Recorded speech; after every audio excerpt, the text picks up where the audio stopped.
Hi, I'm Neve Daly of the Instinct Yoga, Somatics and Pilates for Menopause, and I'm here to give you a short session for your fabulous fascia.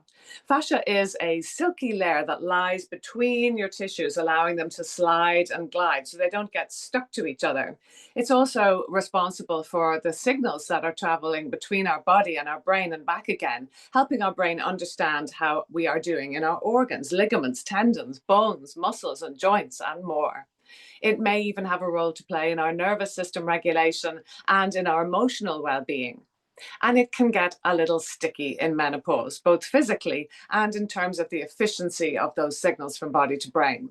Sometimes it gets a bit overzealous in the inflammation response or lays down stiffer types of collagen, its support structure, rather than the more elastic and mobile forms. It's also the reason why you might be waking up in the morning stiff and achy. Well, the wonderful thing about fascia is that it responds really quite quickly to different types of movement. It loves variety, and we're going to do a very short session targeting your fascia in 4 different ways.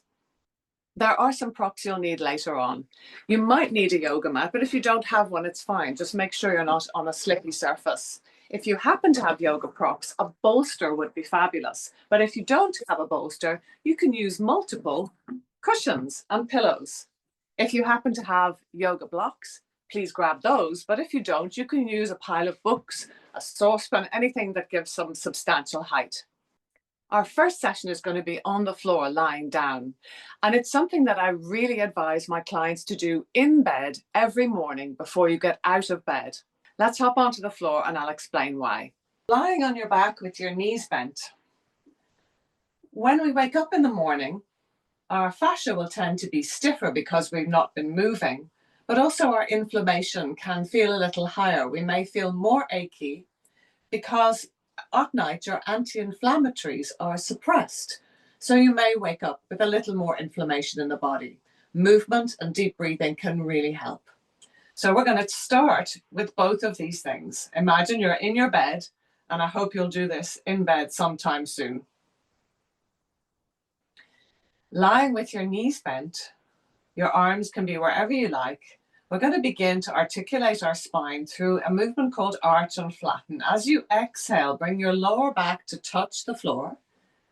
And as you inhale, tilt your pelvis away from your face so your tail touches the floor. And you'll find there's a little gap under your lower back that your hand could slide under. As you exhale, press the lower back down onto the floor as if you're holding a piece of paper under your back.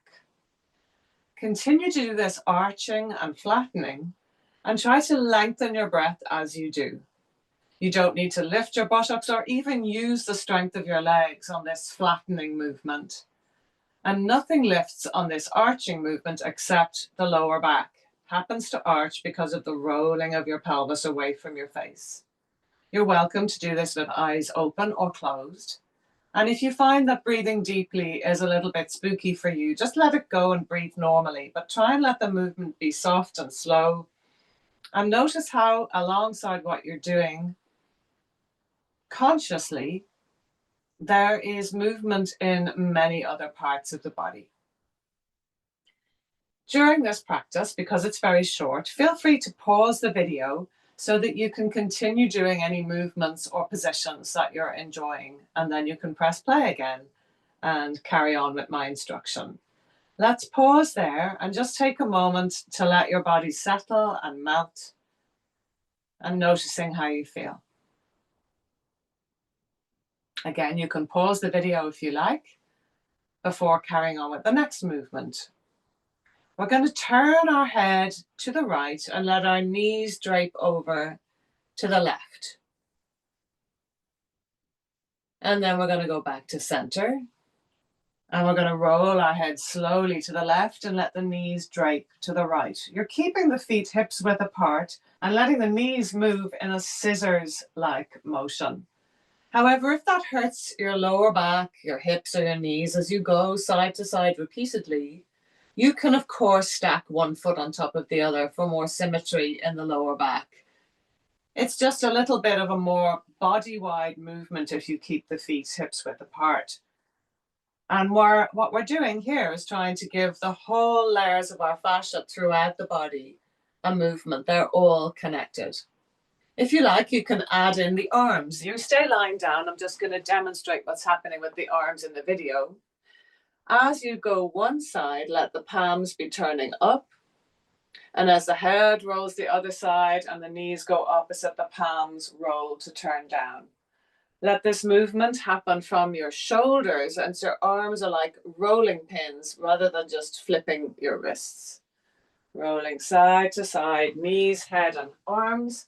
And if that's too confusing for your brain, leave out the arms and just do the neck and the hips, the head, and the knees. 2 or 3 more on each side, carrying on longer if you want to, and not pushing to go far, but noticing what your body is capable of doing, as if you are just loosening up a layer of silk after it's been washed, perhaps. You don't want to rip it or pull it in any one place more than any other, but to give a general sense of opening and mobilizing. Coming back to center when you're ready and taking a little breather. You may have noticed your dog or cat yawning and stretching, or sure, you've seen it in documentaries, lions yawning and stretching repeatedly. And that's known as pandiculation. And I believe it might be to do with stretching the body, contracting and stretching, and articulating the fascia in order to turn on that connection between body and brain to get ready for movement. We're going to pandiculate now, starting with a Sunday morning yawn stretch. So let the legs go out long, the arms go overhead, and if a yawn comes in, please let yourself yawn. But we're going to take it a little bit further. We're going to imagine we're on our big double bed, nobody there to annoy us. And we're going to reach to all 4 corners of the bed. And then we're even going to roll to one side, maybe arching backwards or reaching forwards. And try and kind of squirm on the floor as you roll to your back again, perhaps reaching to all 4 corners, rolling to your side, maybe arching back a little on your side, maybe curling forward. If you have osteoporosis of the spine, please don't overly round your spine. Finishing off by coming onto your back again, reaching to all 4 corners, breathe in through your nose. Big sigh out through your mouth and go suddenly very floppy. And notice what you notice.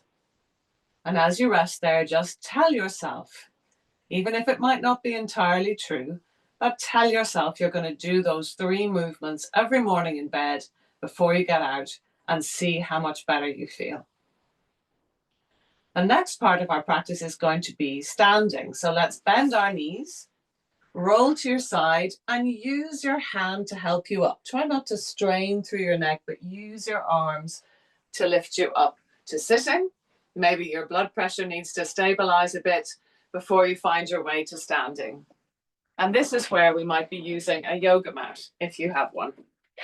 So I mentioned that fascia loves variety of movement, and this is because there are different types of receptors in our fascia sending signals to our brain about different things in our body. And one of the movements that really stimulates fascia is bouncing. So let's have a bounce and really let yourself shake out through your feet, through your hands.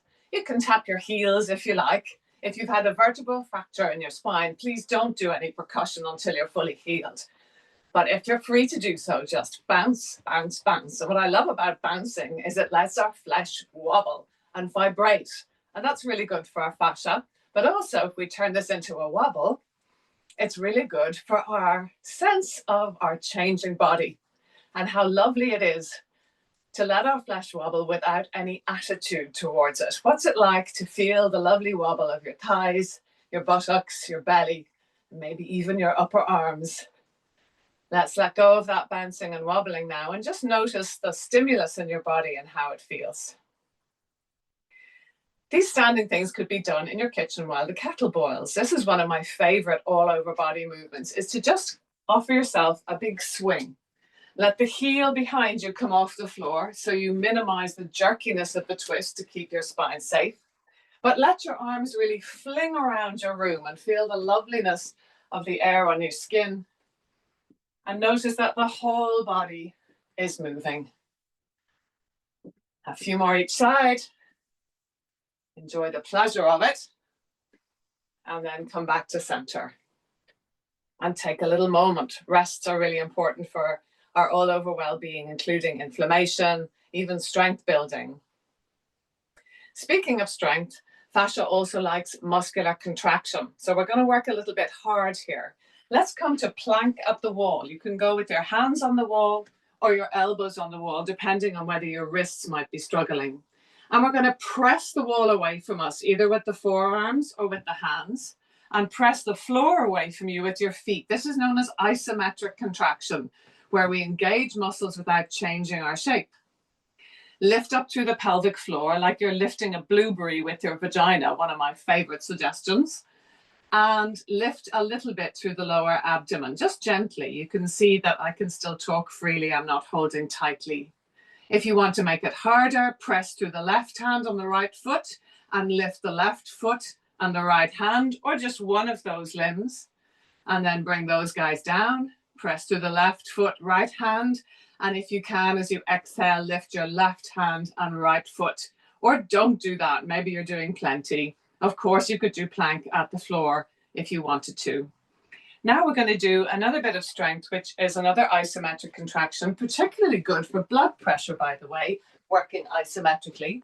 You might need your wooden floor or something even less slippy than a yoga mat, because we're going to slide down the wall and come into wall chair. You might be up here, or you might be down here, or anywhere in between. The point is to get your muscles working at the level that works for you, so that you're not losing precision, but you're able to feel challenged. Press your feet into the floor and imagine the muscles of your legs gripping the bone. Lift that blueberry up with your vagina and press the back of your body into the wall. Keep breathing through your nose preferably, or in through your nose and out through your mouth. If you find it too difficult, slide up. If you find it too easy, slide down. If you still find it too easy, you could hold something heavy like, I don't know, a saucepan or two. Pressing down into the feet, pressing back into the wall. Stay as long as you like and slide up, knowing that you have stimulated a certain layer of your fascial tissue that is really enhancing its communication to your brain about the ability of your body to receive load. The last part of this standing practice is going to be to do with flowing stretch. So fascia likes moving in and out of shapes. We've done a little bit of that on the floor for your bedtime stretch. And this is going to be the one that you can do while the kettle boils. You can do this holding the wall or on the floor. I'll demonstrate both in a moment. So it's basically face down dog if you are into yoga. We're going to hold the wall, walk the feet back, slight bend in the knees, and go straight horizontal with our spine. Really avoid this kind of shape if you have osteoporosis in particular. But for all of us to keep our lower back happy, let's lift the tail and lengthen the spine. You could just wriggle your bum side to side, but we're going to do a repeated movement from this position to a standing position or face down dog to plank. So from here, we're going to inhale, exhale, come to stand. Inhale back, slight bend in the knees, and exhale to stand. Carry on if you're happy here. Those of you who know yoga or know you want to do face down dog, you would be inhaling in your dog and exhaling in your plank. And inhaling in your dog and exhaling in your plank. Do maybe 3 more. Breathing. We're not trying to go to the fullest extent of what we can manage. Fascia loves moderate stretch. So just taking your body to interesting places it doesn't often hang out. In and out. And then coming up to vertical and taking another little rest. When you're ready, step your feet wide apart. Make sure you're not going to slip. And turn your left toes to the end of your mat and your right toes slightly in. And then turn them both the other way. Right toes to the end of the mat, left toes slightly in. Turn back the first way and bend the left knee. Turn back the second way and bend the right knee. Turn back the first way and bring your left elbow to your left thigh, right arm overhead. We're not going down here, just about this far. And then change feet, change knees, change arms. So we're reaching to the right, inhaling up, exhale, reach to the left. Inhaling up, exhale, reach to the right. Inhaling up, 2 more on each side, exhale to the left.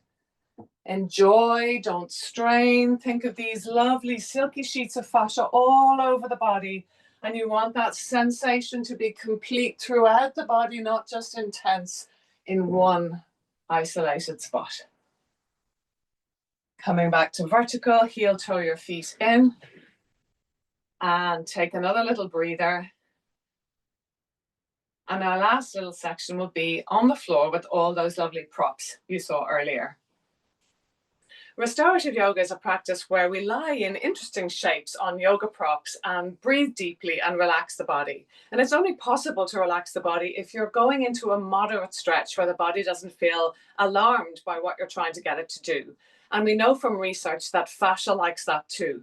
Moderate stretch for up to 20 minutes, even in a static position. If you were using yoga props, you'd be using a bolster lengthways on your mat. And then you'd be elevating one end of the bolster. You might have to elevate it a little bit or a lot. Personally, I need a little elevation so that for the first part of the posture, when I sit at the front and lie back, my elbows easily reach the floor. And though there is a bit of a stretch across the chest, I'm completely supported in my shoulder joints by my elbows being on the floor. My spine is completely supported, but I might feel it's a bit too intense in the lower back. If you do feel that, just take your buttocks and tuck them under, or you can creep down the bolster a tiny bit. The next option here, if I was using yoga props, would be to use 2 blocks under my outer thighs. Let the soles of my feet come together and let my thighs and my lower legs, if possible, rest on the blocks. I don't even feel that's enough, so I would always use a block and a cushion on top to feel really generously supported. That's the position with yoga props and some cushions, but if you don't have a bolster, you can use lots of cushions.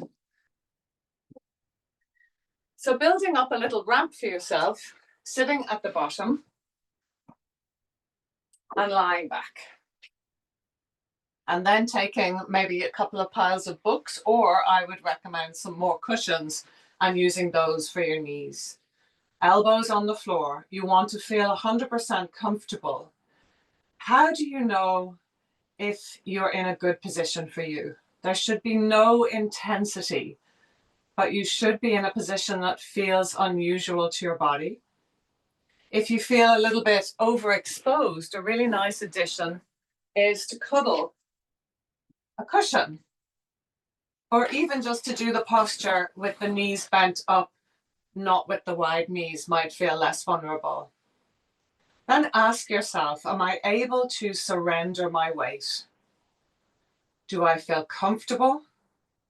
Do I feel safe? And can I surrender my physical body? And then another key question to ask yourself is, am I enjoying this? I highly recommend you let the video play out and stay where you are. But when you do eventually come up, roll to your side, take a moment there, sit up to vertical, take a moment there too, just to check in with yourself, because you may be feeling quite open and exposed, and you might need to just bring yourself back together again before you go back to the world. These are movements and practices you could do all together many times during your week. Or I hope you've seen that you could take a few in isolation, just this lovely resting pose, or just the standing stuff while the kettle boils, or that lovely movement in bed in the mornings. Feel free to reach out to me anytime.